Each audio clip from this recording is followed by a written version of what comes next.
എന്താണ് IDE എന്നറിയാമോ? IDE എന്ന് പറഞ്ഞാൽ ഇൻ്റഗ്രേറ്റഡ് ഡെവലപ്മെൻറ്റ് എൻവയോൺമെൻറ്റ്. അതായത് ഫോർ എക്സാമ്പിൾ നമ്മൾ യൂസ് ചെയ്യുന്ന കോഡിംഗ് ലാംഗ്വേജ് നമുക്കറിയാം ഒരുപാട് കോഡിംഗ് ലാംഗ്വേജസ് ഇന്ന് അവൈലബിൾ ആണല്ലേ.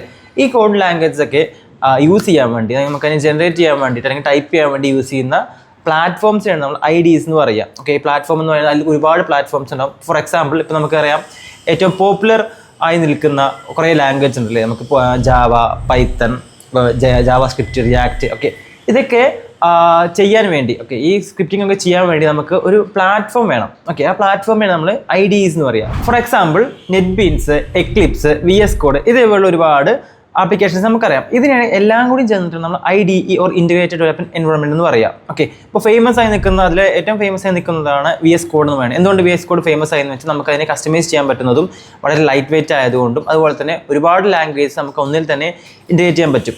ആ ഒരു VS കോഡിൽ തന്നെ നമുക്ക് ഒരുപാട് ലാംഗ്വേജ് ക്രിയേറ്റ് ചെയ്യാൻ പറ്റും. അതേപോലെ തന്നെ നമുക്കറിയാം പൈത്തണിന് യൂസ് ചെയ്യാൻ വേണ്ടിയിട്ടുള്ള ഒരുപാട് IDEs ഉണ്ട്. ഓക്കെ, ഇപ്പോൾ പൈച്ചാം ഉണ്ട്, VS കോഡ് യൂസ് ചെയ്യാം, ജൂപ്പിറ്റർ നോട്ട്ബുക്ക്, സബ്ലൈം, ഇതേപോലെ ഒരുപാട് യൂസ് ചെയ്യാം. ഇതിൽ ജൂപ്പിറ്റർ നോട്ട്ബുക്കിൽ നമുക്ക് എന്ത് ചെയ്യാൻ പറ്റും? VS കോഡ് ഇൻറ്റഗ്രേറ്റ് ചെയ്യാൻ പറ്റും. സോ IDEക്കുള്ളിൽ വേറൊരു IDEനെ യൂസ് ചെയ്യാൻ പറ്റും. അപ്പോൾ അത്രയും ഫീച്ചേഴ്സ് ഉള്ളതുകൊണ്ടാണ് നമുക്ക് VS കോഡിനെ കുറച്ചുകൂടി പോപ്പുലർ ആവാൻ കാരണം. നമ്മൾ കോഡ് ചെയ്യാൻ വേണ്ടി യൂസ് ചെയ്യുന്ന പ്ലാറ്റ്ഫോംസിനെ എല്ലാം കൂടി ചേർന്ന് പറയുന്ന പേരാണ് IDE.